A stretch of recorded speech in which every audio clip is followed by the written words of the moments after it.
भी हम अपने माता पिता से कितने क्रोधित रहते हैं। सोचते हैं कि उनका ध्यान हमारी ओर है ही नहीं, सोचते हैं कि उनके लिए हमारा कोई अस्तित्व ही नहीं, उनसे रुष्ट हो जाते हैं।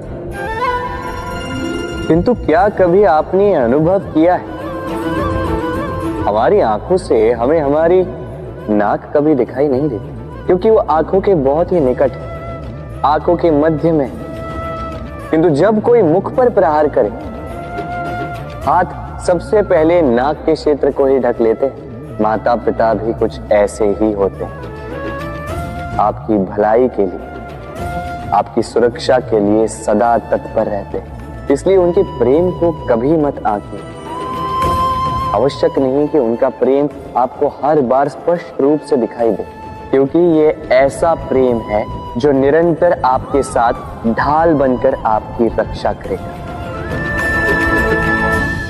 राधे राधे। हम सब समय की महत्ता को पहचानते हैं। समय ही हमें बनाता है, समय ही हमें नष्ट कर देता है। कभी समय ठीक चलता है तो कभी बहुत ही खराब समय आता है। विचित्र बात यह है कि हम फिर भी समय को ही नष्ट करते हैं। स्मरण रखिएगा, समय केवल जाता है, कभी आता नहीं। इसलिए समय की प्रतीक्षा में समय व्यर्थ ना करें। जो भी करना है आज अभी इसी क्षण प्रारंभ करें। फिर चाहे वो किसी को सुख देना हो या स्वयं को बदलने का प्रयास करना हो, कुछ भी हो, विलंब ना करें, क्योंकि समय उसी का साथ देता है जो समय का सम्मान करता है।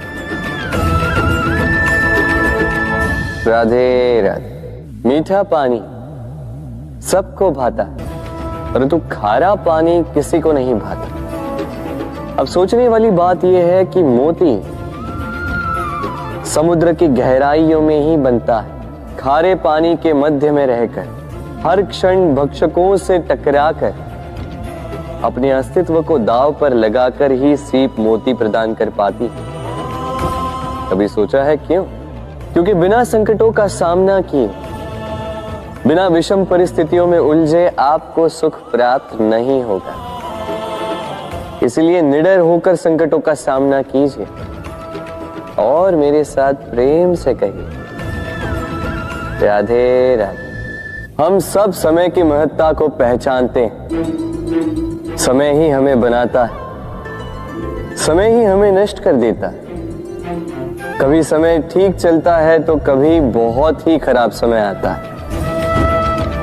विचित्र बात यह है कि हम फिर भी समय को ही नष्ट करते हैं। स्मरण रखिएगा, समय केवल जाता है, कभी आता नहीं। इसलिए समय की प्रतीक्षा में समय व्यर्थ ना करें। जो भी करना है आज अभी इसी क्षण प्रारंभ करें।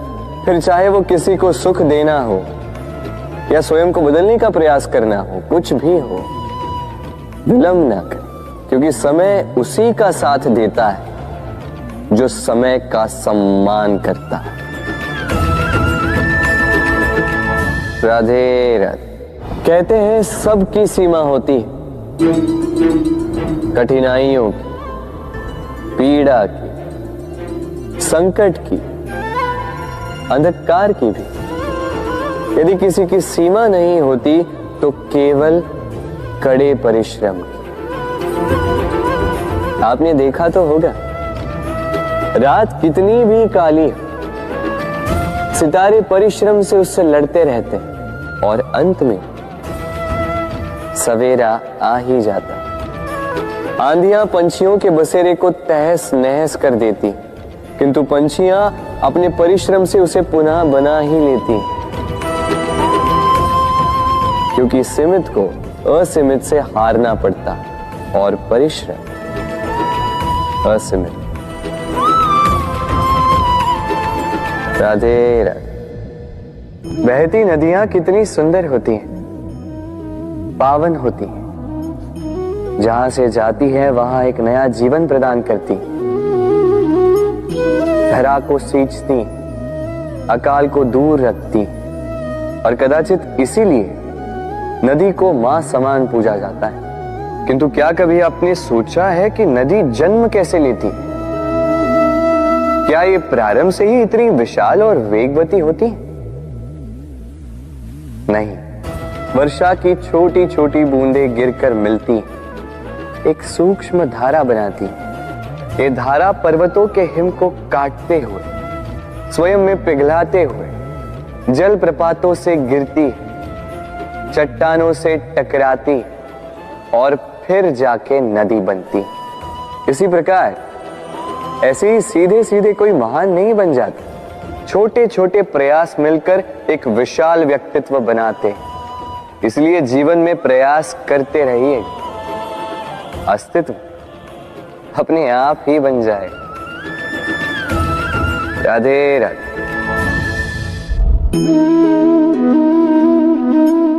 ये पुष्प देख रहे हैं आप? ये वही पुष्प है जिसका जीवन इस डाली पर आरंभ हुआ था। पहले कलिका बनकर फूटा, फिर धीरे धीरे मुख खोला, फिर अपने पंखुड़ियों का विस्तार किया, देखने वालों की आंखों में प्रशंसा देखी, मधु के लिए तितलियों को ललचाया और फिर डाली से टूटकर नीचे गिरा हुआ पाया। क्यों? नियति ने ऐसा क्यों किया? सोचिए। क्योंकि उस डाली पर टिके रहना इस पुष्प के जीवन का ध्येय कभी था ही नहीं। अब या तो ये पुष्प देवताओं के मस्तक पे सुशोभित होगा, या किसी स्त्री के आभूषण में गूंथा जाएगा, या किसी के प्रेम प्रदर्शन का माध्यम बनेगा। देखिए, जीवन में लक्ष्य को पाना है तो यात्रा से भय नहीं होना चाहिए। अपना अस्तित्व बनाना है तो उनकी छाव से दूर जाना ही पड़ेगा जिन्होंने आपको अस्तित्व में लाया। यही जीवन की निरंतरता है। राधे राधे।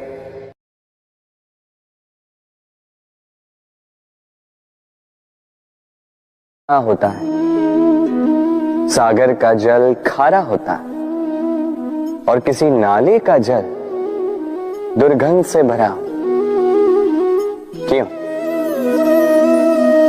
नदी का जल मीठा होता है क्योंकि वो सबको जल देती है। सागर जल लेता है, इसीलिए खारा होता है। और नाला, उसका बहना रुक जाता है और इसी कारण से वो दुर्गंधपूर्ण हो जाता है, किसी काम का नहीं रहता। हमारे जीवन में भी कुछ ऐसा ही होता है। यदि नदी की भांति जीवन में कुछ देना सीखो तो जीवन में मिठास बनी रहेगी।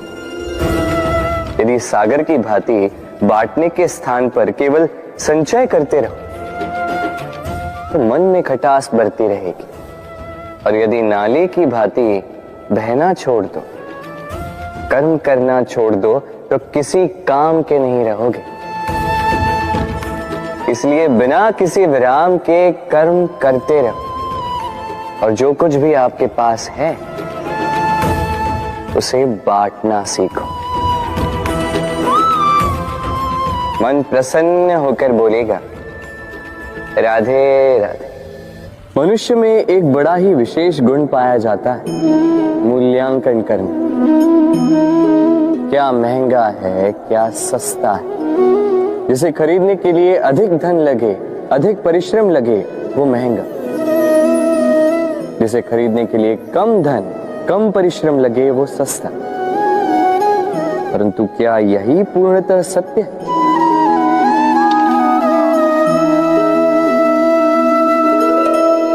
अब आपके सामने एक पात्र है जिसमें जल भरा है और एक सोने का सिक्का। बताइए, इन दो वस्तुओं में अधिक महंगा क्या है? आप कहेंगे सीधी सी बात है, सोने का सिक्का ही अधिक महंगा होगा। इस सोने के सिक्के से आप ऐसे कई सारे जल के पात्र खरीद सकते हैं। चलिए, उचित। अब सोचिए, यदि आप किसी मरुस्थल के बीचों बीच फंसे, प्यास से तड़प रहे, तब क्या महंगा होगा? तब तो आप इस एक घूंट जल के लिए अपनी जीवन भर की कमाई पाई पाई यूं ही गंवाने के लिए सज्ज हो जाएंगे। स्मरण रखिएगा, जीवन में महंगी या सस्ती वस्तु नहीं, परिस्थिति होती, और आवश्यकता पड़ने पर जो काम आ, उससे अमूल्य इस संसार में और कुछ भी नहीं। राधे राधे। ये है सुई और ये है तलवार। अब आप बताइए, आपके दृष्टिकोण से इन दोनों वस्तुओं में से क्या अधिक शक्तिशाली और महत्वपूर्ण होगा? आप कहेंगे तलवार ही अधिक शक्तिशाली या महत्वपूर्ण है।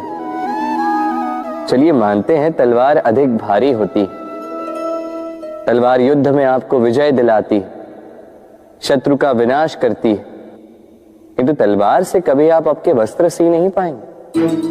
यदि पांव में कांटा चुभ जाए तो उसे आप तलवार से नहीं निकाल सकते, आपको सुई का उपयोग करना ही होगा।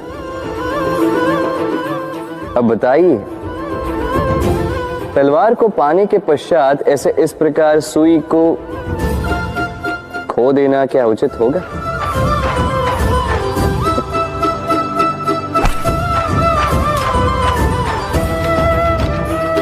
इसी प्रकार जीवन में संपन्न मित्र पाने के पश्चात आपके उन मित्रों को ना खोइए जो कम संपन्न हो, दरिद्र हो, क्योंकि वो आपके साथ तब थे जब आप कुछ भी नहीं थे, और आवश्यकता पड़ने पर वही आपके काम आने वाले हैं, संपन्न मित्र नहीं। तो जिससे प्रीत की है उससे मीत निभाई, चित आनंद से जागे। राधे राधे। कुछ बनाने के विज्ञान में पहले टूटने का ज्ञान आवश्यक है था। नई सोच बनाने के लिए पुरानी रीतियों को तोड़ना आवश्यक है। ये यात्रा, ये सीख केवल राधा के लिए नहीं बल्कि सभी के लिए। फिर सभी को इस दुर्गम और जटिल पथ से जाना ही होगा। मनुष्य भावनाओं में बहकर कभी कभी ऐसे अनुचित निर्णय ले लेता है जिसके कारण वो जीवन भर पश्चाताप करता है, किंतु जब कुछ खो कर पाता है उसे वो सहेज कर रखता है। बबूल का पेड़ कितना विशाल होता है, पीपल का पेड़ भी विशाल होता है, किंतु क्या आपने कभी सोचा है क्यों बबूल के पेड़ को काट के उसका उपयोग किया जाता है और क्यों पीपल के पेड़ को पूजा जाता है? इसलिए क्योंकि पीपल का पेड़ उसके नीचे बैठे पथिक को छाया देता है, अपनी डाली पर असंख्य पंछियों को बसेरा देता है, किसी को कांटे चुभाकर दूर नहीं करता बल्कि उसे शीतल छाया देकर उसकी थकान हर लेता। इस संसार में यदि आपको सम्मान पाना है तो पीपल की भांति ही बनना होगा।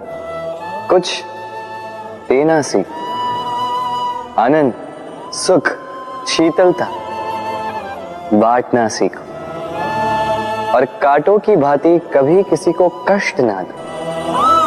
सम्मान स्वयं चल के आपके पास आएगा और मन प्रसन्न होकर बोलेगा, राधे राधे।